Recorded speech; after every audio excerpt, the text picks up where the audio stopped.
အားလုံးပဲမင်္ဂလာပါနော်အခုဆိုရင်တော့ Lenovo ThinkPad ကလေးပေါ့နော် customer ကစပယ်ခုံပေါ်ကနေပြုံးကျတယ်လို့ပြောပြီးတော့မီးတော့လာတယ် screen တော့မလာဘူးပေါ့နော်မီးလာတယ် screen မလာဘူးအခါကျတော့ကျွန်တော်တို့အထဲမှာ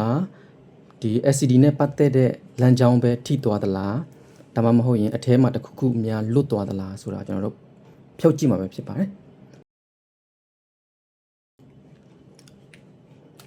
ဒါဆိုရင်မီးတွေကတော့လာနေတယ်အသွင်ကြိုးထိုးရင်လည်းမီးဝင်တယ်ဒါပေမဲ့ screen ကရုပ်မလာဘူးပေါ့နော်ဒါဆိုရင်ကျွန်တော်တို့အထက်မှာဘယ်လိုဖြစ်နေလဲဘာတွေပြည့်စည်သွားလဲဆိုတာကိုအတူတူကြည့်ရအောင်နော်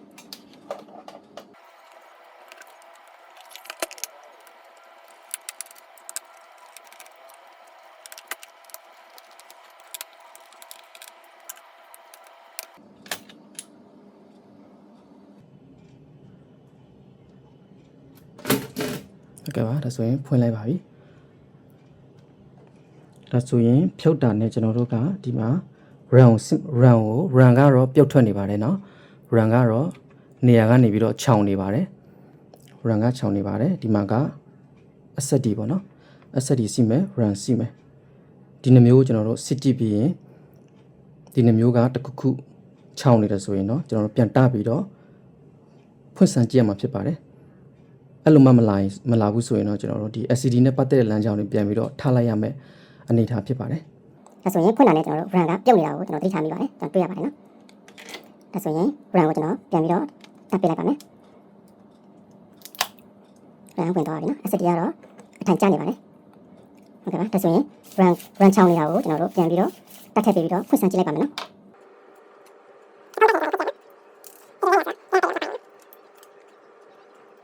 ဒီမှာဆိုရင်မှန်ကတော့လာပါတယ်ဒါပေမဲ့အစင်ချောင်းပုံစံနဲ့ပြတ်တောက်လေးပဲပေါ်တဲ့အတွက်ကြောင့်ကျွန်တော်ဆက်ကိုပိတ်ပြီးတော့တစ်ခေါက်ပြန်ပြီးတော့စူးစမ်းကြည့်လိုက်ပါမယ်ဆက်ပိတ်သွားပြီဆိုတော့ run ကိုကျွန်တော်နောက်တစ်ခေါက်လောက်ပြန်ပြီးတော့ဖြုတ်ပြီးတော့ကျွန်တော်ပြန်တပြီးတော့တစ်ခေါက်လောက်ပြန်ထဖွင့်စမ်းကြည့်လိုက်ပါမယ်ဒါလည်းမှန်ကမလာသေးပါဘူးဒီလိုနဲ့ LCD လမ်းကြောင်းနဲ့ပတ်သက်ပြီးစစ်ဆေးကြည့်ဖို့ကျွန်တော်ဆုံးဖြတ်လိုက်ပါတယ် LCD လမ်းကြောင်းမစစ်ဆေးခင်မှာပဲကျွန်တော်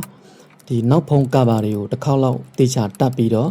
နောက်ဆုံးအနေနဲ့တစ်ချိန်လောက်ပြန်ပြီးတော့ထပ်ဖွင့်စမ်းကြည့်မယ်ဆိုပြီးတော့ဖွင့်ကြည့်လိုက်ပါတယ်ဒီတစ်ခါတော့အနောက်ဖုံးကဘာတွေကိုတက်ပြီးတော့